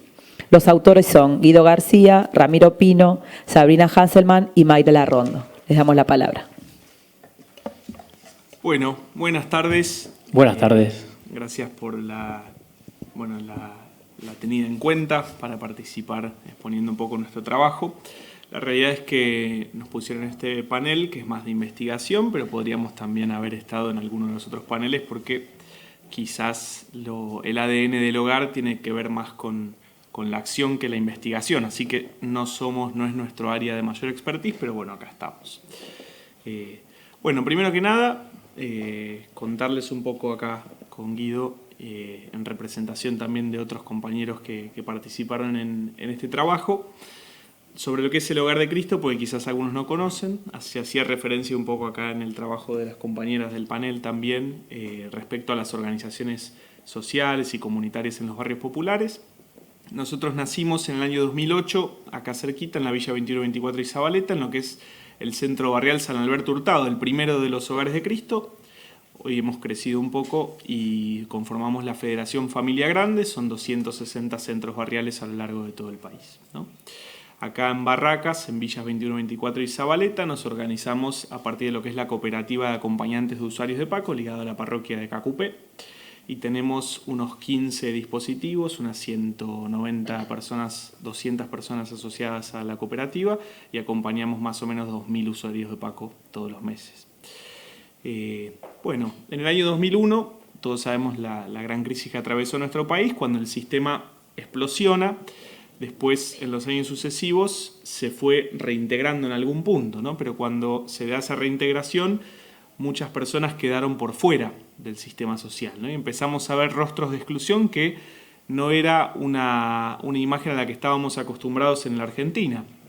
Y para esas personas empezó a aparecer en aquel momento, en el barrio de Constitución, después fuertemente en Zabaleta y en otras barriadas, lo que era la pasta base de cocaína, el Paco, ¿no? Que en aquel momento era un peso la dosis y aparecía como la droga que se fabricaba a partir de los residuos en la producción de cocaína, y tenía que ver justamente con que el descarte de eso lo consumieran las personas que iban quedando descartadas, ¿no? Entonces, cuando empezamos a trabajar fue porque nos dábamos cuenta desde la organización de la comunidad de que había que ensayar una respuesta que pudiera hacer frente a toda esa complejidad de factores que aparecían, porque esto era mucho más que un problema de drogas, ¿no? Entonces no es una cuestión que se iba a resolver quizás en una internación por salud mental, por adicciones, en una comunidad terapéutica, los modelos terapéuticos que encontraba uno en la oferta formal en aquel momento, ni que hablar para la población que no tenía ningún tipo de cobertura en salud y que por lo tanto toda la accesibilidad se complejizaba más, ¿no? Entonces empezamos a organizar nuestro trabajo a partir de 3 premisas, que era recibir la vida como viene, acompañar cuerpo a cuerpo y ser familia, ¿no? Justamente, es decir, que las personas más rotas y excluidas, que no encontraban lugar en ningún lado, pudieran encontrar en nuestros centros barriales una familia que los reciba, los abrace, acompañe, y a partir de ahí puedan sanar y construir un proyecto de vida, ¿no? Entonces, si bien trabajamos sobre una cuestión de salud mental y de adicciones claramente, porque la pasta base de cocaína es como la punta del iceberg de toda la exclusión, ¿no? Es como lo que sintomatiza y resume toda esa exclusión social que las personas que acompañamos atraviesan. Claramente es mucho más complejo y tiene que ver con cuestiones laborales, interrupción de la trayectoria educativa, con que la familia se ha roto para estas personas, con que el tejido social está completamente resentido, con que aparecen perfiles epidemiológicos más parecidos a los de África subsahariana que quizás a los de una Buenos Aires más acomodada, con marcada prevalencia de VIH, de tuberculosis, interrupción en los tratamientos, tuberculosis multiresistentes que quizás no son comunes en otros efectores, y así tantas cuestiones, ¿no? Entonces, la realidad es que a partir de estos problemas y de tomar contacto con la vida que venía, recibirla, intentar acompañar, fuimos desplegando una serie de estrategias que tenía que ver con dar respuesta a esta complejidad, ¿no? Que era justamente poner a disposición distintas herramientas, algunas del Estado, otras que la misma comunidad podía ir garantizando, pero que la pata fundamental, lo que posibilitaba eso justamente, tenía que ver con la restitución o la reparación de ese lazo social, de ese primer vínculo, de esa familia, ¿no? Porque nosotros vemos con mucha claridad que en todo nuestro sistema social las instituciones formales, de tanto estatales como privadas, como también otro tipo de institucionalidades que se han ido construyendo, están montadas sobre la premisa básica de que la persona tiene algún núcleo primario continente, ¿no? Que nosotros llamamos familia, justamente, de las distintas conformaciones familiares, por supuesto, pero en algún punto todos los sistemas de atención a las personas se montan sobre la existencia de esos vínculos, ¿no? Pongo un ejemplo, el control de niño sano, ¿no? Vos podés resolver 7 de cada 10 consultas en pediatría en el nivel primario de atención, es decir, cuanto más cercano esté el centro de salud de la vivienda de la gente, más fácil, más barato y con mayor eficiencia vas a poder resolver un problema de salud, ¿no? Ahora bien, si nadie lleva a ese niño al control, no lo vas a poder controlar, no lo vas a poder vacunar, entonces seguramente no va a crecer con la salud cuidada y cuando desarrolle un problema no solamente va a ser mucho más costoso en términos económicos, sino que además va a requerir una complejidad de atención más grande y va a tener un efecto más nocivo sobre la salud de esa persona, ¿no? Bueno, todo el sistema que nosotros vemos en atención está montado sobre ese alguien en quien vos haces pie y que te permite entonces acceder a esos servicios, ¿no? Claramente. El problema es que hoy no es la familia la que trae, por ejemplo, a un hospital a una persona con un padecimiento mental, subjetivo o una adicción, sino que en el caso de nuestros usuarios es más bien la policía o el SAME, ¿no? Y todo nuestro sistema se monta entonces en que tenemos el saber para poder ayudar a esa persona, asistirla, trabajar, tenemos buenos desarrollos psicofarmacológicos para ayudar a la compensación de esos cuadros psicóticos de base, si es que hay una patología dual, hay distintos tratamientos, pero después, ¿quién lo viene a buscar? ¿No? Porque justamente seguimos pensando en que el sistema está adaptado para trabajar con un usuario padeciente y después en una multifamiliar ir acomodando el núcleo familiar primario para que después lo reciban de una externación. El problema es que a nuestras personas no las trae la familia, las trae la policía o el SAMI y no las busca nadie, ¿no? Entonces, ahí es donde justamente podemos ver que la falla en el tejido social empieza a ser un problema en todos los sistemas. Tenemos las comisarías y las alcaldías abarrotadas de personas cuyo problema con la ley en realidad es consecuencia del consumo problemático, sobre todo de pasta base, entonces terminan delinquiendo con delitos menores para poder justamente conseguir esas sustancias. La solución que encontramos es la prisión y en esa prisión justamente las defensorías cuando está por salir te llaman porque la persona no tiene dónde hacer soporte para construir un proyecto de vida, ¿no? Lo mismo te sucede con los hospitales, lo mismo te sucede con personas que han estado muchos años en la calle y ni siquiera han tenido partida de nacimiento o de documento nacional de identidad. Entonces, todo nuestro sistema en algún punto empieza a no encontrar respuestas porque no podemos aportar justamente esa capacidad de llegada a esas personas porque no tienen esos vínculos familiares primarios, ¿no? Por eso es que nuestra respuesta entonces tiene que ver con fortalecer esto de hacernos comunidad. Por eso nosotros decimos hacernos familia justamente para poder recibir y acompañar. Y a partir de ese primer vínculo no competimos con ningún sistema formal, sino que aportamos capilaridad, ¿no? Y eso es lo que buscamos hacer. Presentado un poco esto, vamos al trabajo como que pudimos ir sistematizando y describiendo. Ahora Guido puede contar un poquito más sobre esto, pero por eso es que nos metimos justamente a estudiar el riesgo de tener problemas legales, de delinquir, ¿no? ¿Por qué? Porque justamente, si bien estamos hablando de adicciones y salud mental, esto atraviesa toda la complejidad de la vida, ¿no? Entonces, bueno, ahí Guido cuenta un poquito más de qué se trata el trabajo.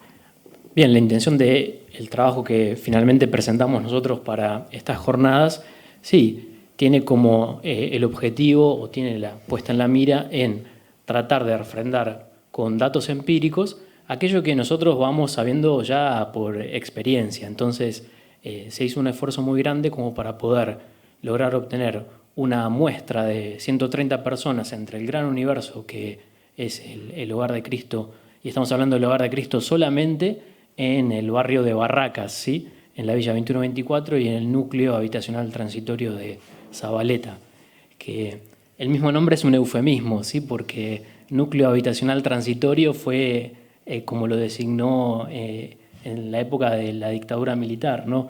Y de transitorio parece tener poco, sino que es bastante permanente, ¿no?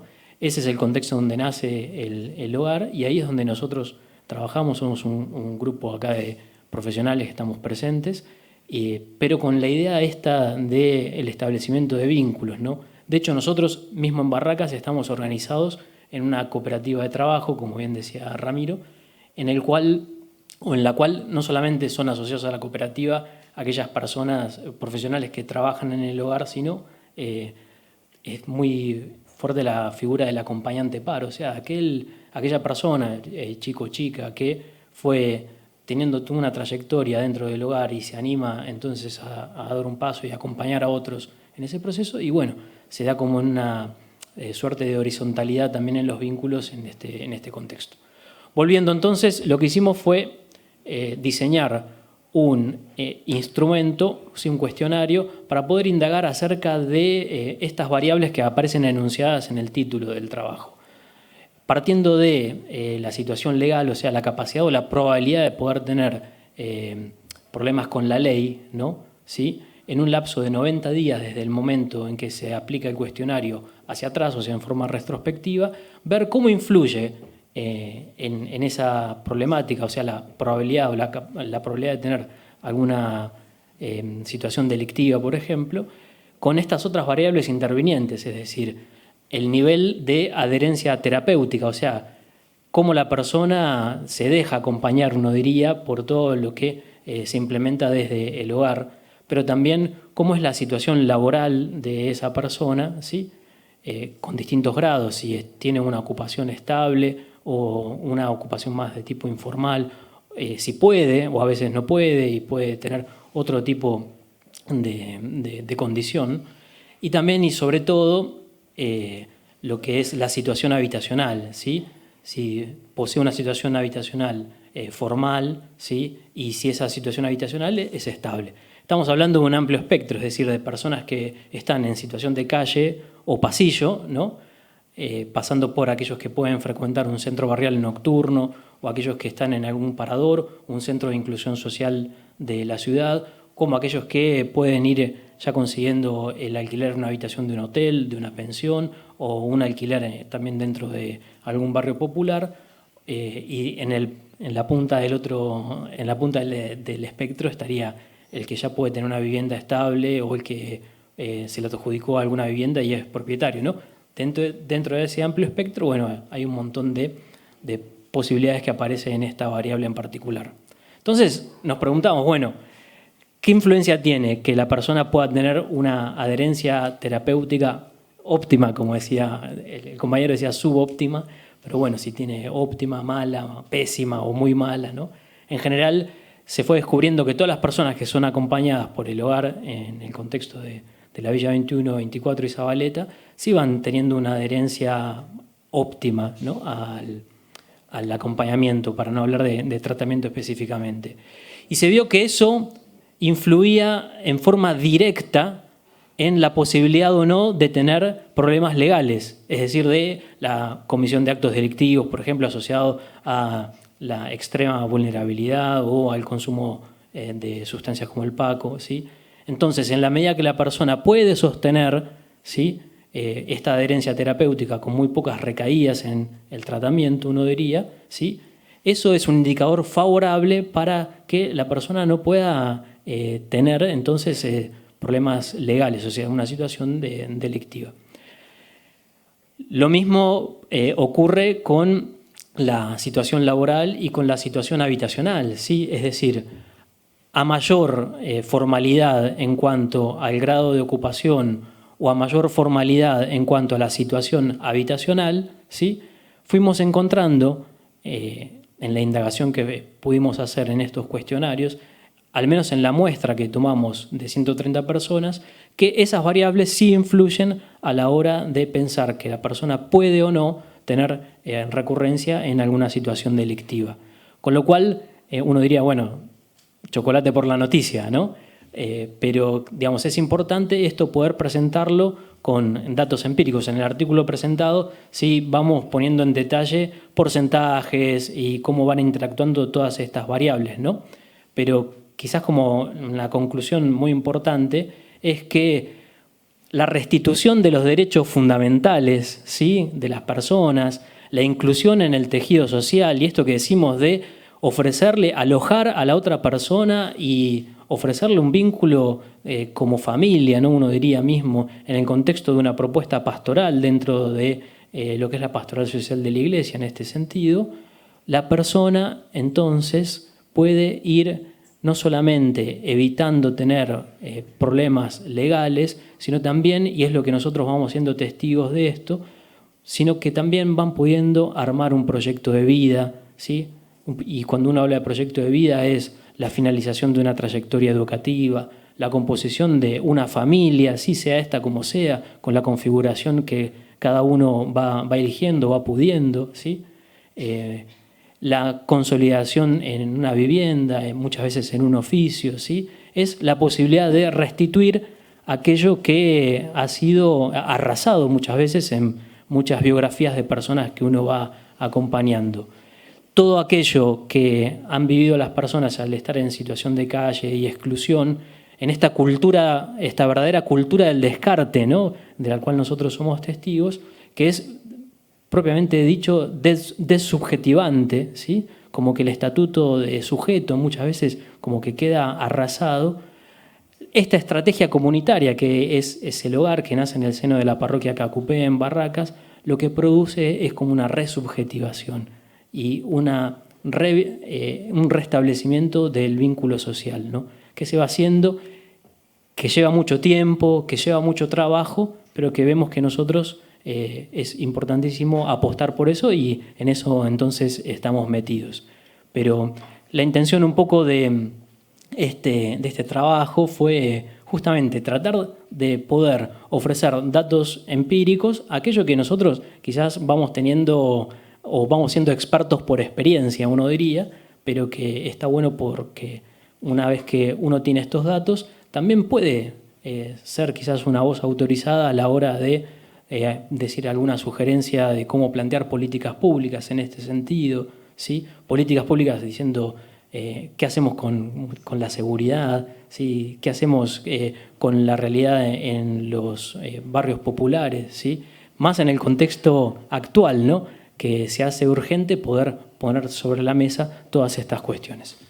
Y así, como para ir cerrando entonces, lo interesante de este estudio es que la nota metodológica permite, mediante una regresión de Cox de riesgos proporcionales y un modelo justamente de supervivencia, como se conoce, es decir, estudiar a lo largo del tiempo en un T0 y un T90 días, en esos 3 meses, la capacidad o la posibilidad de alguien de tener un inconveniente con la ley penal. Es muy claro cómo estas 3 variables, el nivel de adherencia terapéutica, la situación laboral y la situación habitacional, es decir, cuando alguien te acompaña, tenés trabajo y tenés vivienda, claramente disminuye la posibilidad de que vos cometas un delito. Entonces, esto es una cosa muy interesante al punto de que, por ejemplo, el nivel de adherencia terapéutica resultó en un nivel de significancia estadística de 99%, ¿no es cierto? Justamente explicativa de que reduce más de un 82% el riesgo de cometer un delito en un usuario de Paco en esta muestra, ¿no es cierto? Entonces, si queremos nosotros también a veces hablar de seguridad, si queremos también hablar de, como se dice hoy, tanto dividiendo, ¿no? Como si alguien es un argentino de bien porque no tiene este tipo de problemas, bueno, si vos acompañás a la gente y podés garantizar derechos básicos fundamentales como la vivienda y el trabajo, quizás te das cuenta de que mucho más de los que vos crees también son argentinos de bien, ¿eh? Bueno, muchas gracias. Bueno.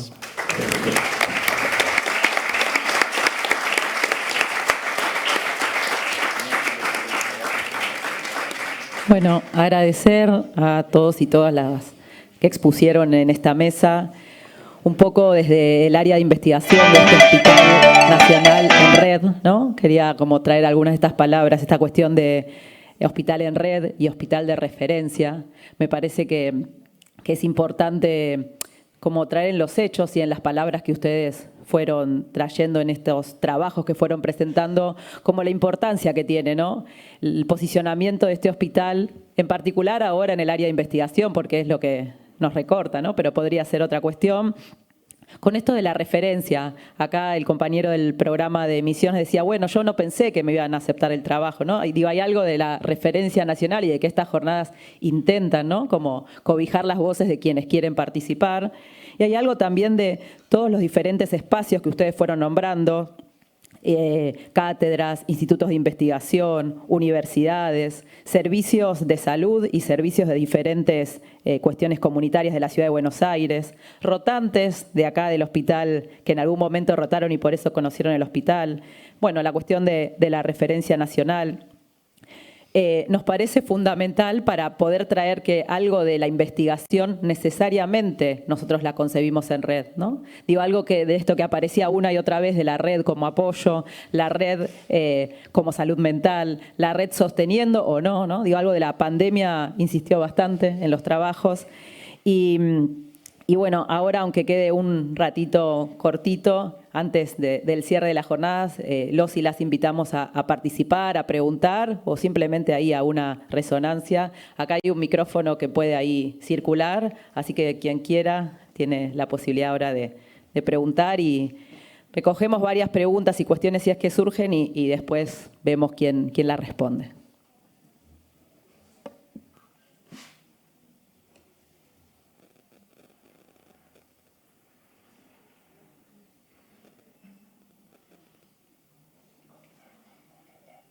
Puede ser que nos surjan también. Estamos tal vez cansados de todo el día.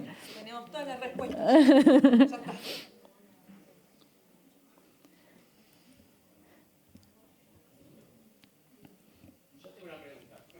Bien, nos salvó. No, pero ¿sabes qué pasa? No sale en YouTube, sino la...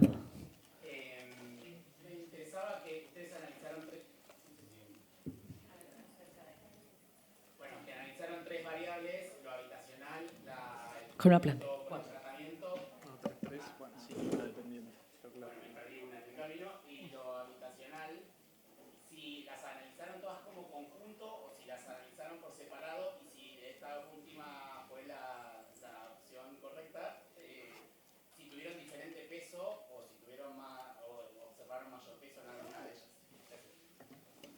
Ahí, para que se entienda bien, una variable dependiente que es la tasa de riesgo o probabilidad de cometer un delito o tener problemas legales, ¿sí? Y 3 variables independientes como factores explicativos de esto, es decir, la incidencia de esto sobre la variable dependiente, que son el nivel de adherencia terapéutica, la situación habitacional y la situación laboral.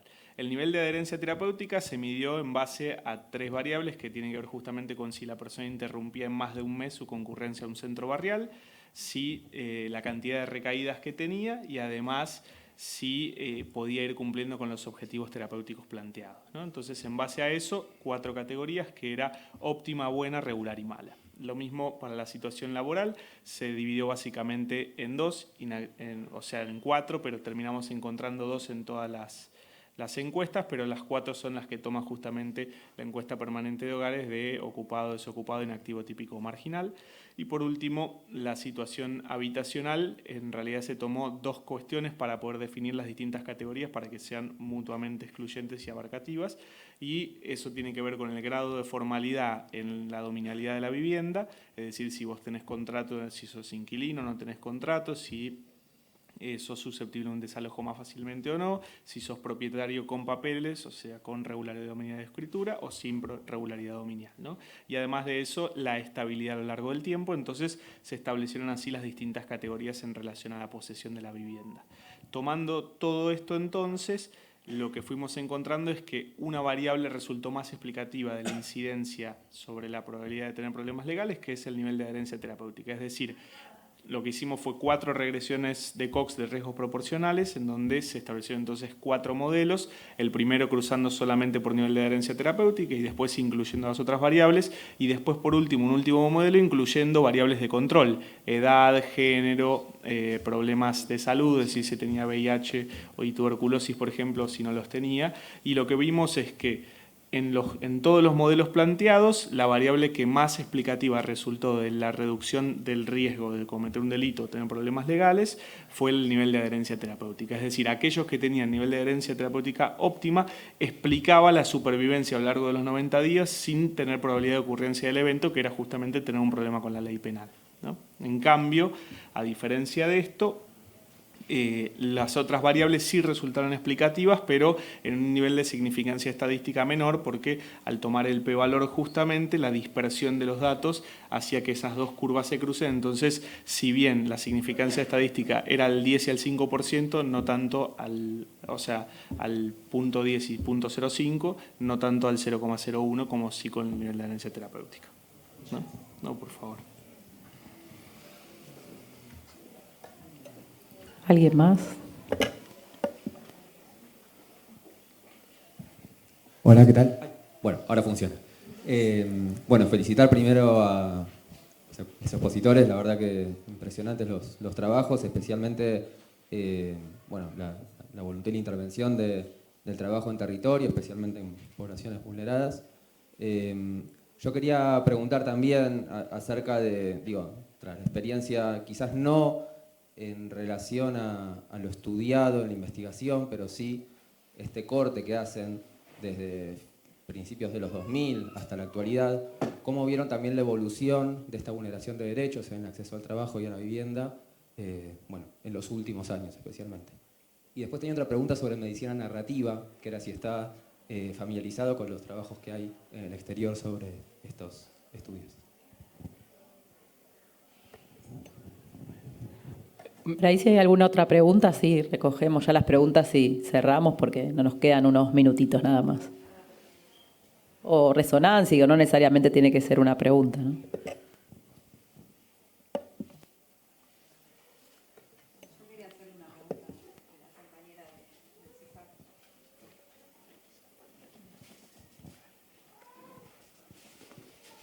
Por ahí una pregunta a la compañera del CESAC. Sí, acá estoy.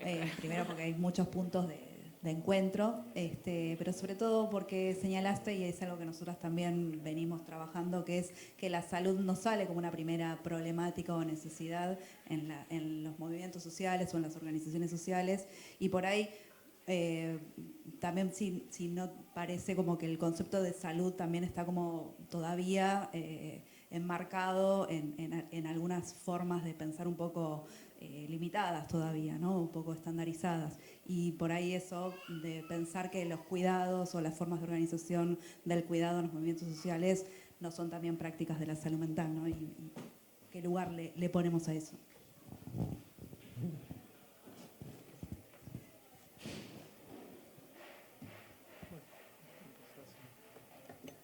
Yo sencillamente, un pequeñísimo aporte. En el año 1998 yo ya iba como voluntario los sábados a trabajar a la Villa 21-24. Tenía 17, 18 años, ¿no? Y lo que sí se fue percibiendo fue un cambio rotundo y como un eje transversal sí fue la crisis del 2001, ¿no? Que es verdad que fue las consecuencias de las políticas neoliberales implementadas durante los 90, pero fue un verdadero una explosión, un crack que se vio en el nivel del tejido social, donde comienza a aparecer esta realidad que empezamos a ver y que se fue profundizando, que son las personas en situación de calle, la aparición de las ranchadas y con todos los problemas, todas las problemáticas que vienen asociadas a ello. Así que sí, lo que fue habiendo fue como un claro deterioro en esas condiciones. Y frente a eso, en la respuesta creativa que la misma comunidad que se organizó dio a esa problemática emergente, ¿no? Pero al menos un poco lo que en forma testimonial puedo decir que sí, sí. No, y yo sumo también que en esto de la lógica de la presentación previo a ir directo al trabajo, era una contextualización, porque el problema del Paco no es un problema de drogas nada más, ¿no? Es un problema de exclusión, es un problema que aparece como expresión de una cultura, de una forma en la que estamos viviendo hace muchos años también, ¿no? Entonces, esto es muy importante poder comprenderlo y enfatizarlo, porque trabaja sobre varias cosas, ¿no? Lo primero que se da en nuestro país en algún punto es la densificación de los grandes núcleos urbanos, ¿no? Entonces, obviamente, quien puede reside en un área más acomodada, con acceso a servicios básicos, con regularidad dominial, con contratos en relación a la propiedad, con más seguridad en relación al desalojo y tantas otras cosas, ¿no? Pero la realidad también es que los barrios populares han sufrido una densificación durante los últimos años, los últimos, me atrevería a decir, décadas, ¿no? Justamente en esta lógica también de densificación de los núcleos urbanos por migración de población limítrofe, por migración de población rural hacia áreas urbanas y además por una tasa de natalidad mayor en los barrios populares que en el resto de las ciudades formales, ¿no? Entonces, la primera cuestión es la del hacinamiento, ¿no? Porque el hacinamiento y la crisis del hábitat es violencia. y afecta la salud mental, ¿no? Entonces, cuando vos vivís de esa forma, eso tiene un correlato muy grande, ¿no? Lo segundo es la informalidad en este tipo de asentamientos y barriadas, ¿no? Porque la informalidad no es solamente no tener regularidad en relación a la posesión de tu tierra, ¿no? También tiene que ver con, por ejemplo, la morfología urbana de pasillos en donde no pasa un patrullero, una ambulancia, un colectivo, donde la circulación de gente es menor, donde la visibilidad de lo que sucede es menor. Entonces, son áreas óptimas para que se instalen algunas actividades ilícitas, como por ejemplo estamos viendo hace ya muchos años el tema del narcomenudeo y el narcotráfico, que va cada vez teniendo una incidencia mayor, no solamente como área de localización geográfica para el guardado y la distribución en los barrios populares, sino también que va teniendo un impacto sobre el tejido comunitario en los barrios, porque son los chicos que antes venían por ahí de chicos a la catequesis. Perdón, Ramírez, te quiero cortar, pero justo nos quedan poquitos minutos y quedan... Dale, perdón. Esto, ¿no? Como hacer énfasis en dos cosas. La primera es la complejidad, ¿no? O sea, el PACO y las sustancias y la forma en la que se vinculan las personas que acompañamos con las sustancias no es solamente una cuestión que tiene que ver con eso, es una cuestión que arrastra un montón de otras dimensiones, ¿no? Y lo segundo es que me parece que responde a procesos sociales y culturales mucho más complejos que simplemente alguna que otra cuestión, ¿no? Entonces, si bien obviamente la pobreza y la producción de más pobreza incide fuertemente, también es muy importante revisar la forma en la que culturalmente vivimos, ¿no? Eso. Con respecto a lo que preguntaste de otras experiencias de medicina narrativa, sí, conozco las experiencias de Estados Unidos con Rita Charón, las experiencias inglesas, las italianas, las españolas y las argentinas con el Hospital El Cruce y el Hospital Británico, creo. Sí, la principal diferencia con esas experiencias es que nosotros cuando hacemos investigación narrativa tratamos de recuperar siempre la escritura del yo, es decir, están todas en primera persona, tanto el terapeuta como el paciente hablan en primera persona. Yo no me refiero, dijo que tal cosa, me respondió de esta manera, sino que simplemente voy dando turno a la palabra y a veces cuando vienen con acompañantes se me complejiza un poco el cómo lo anoto, pero todos van con el guión de diálogo como si fuera teatro.